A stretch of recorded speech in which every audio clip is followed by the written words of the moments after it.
In this video, I'll show you how to get a student discount on YouTube Premium.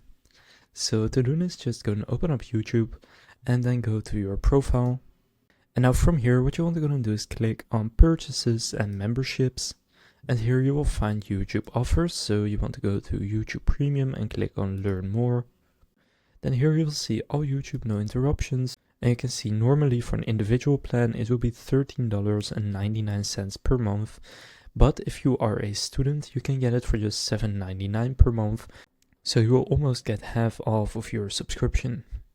Now you can see it's for eligible students only and annual verification is required. So you can see the restrictions that apply right here. So you can go through this and see if you qualify. And if you don't want to get it, you can click try 1 month for $0 and click continue.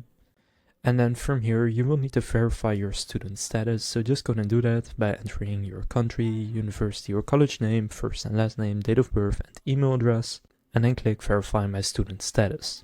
So now you know how to get a student discount on YouTube Premium. If this video was helpful, please consider leaving a like and subscribing to my channel. With that being said, I will see you in the next video.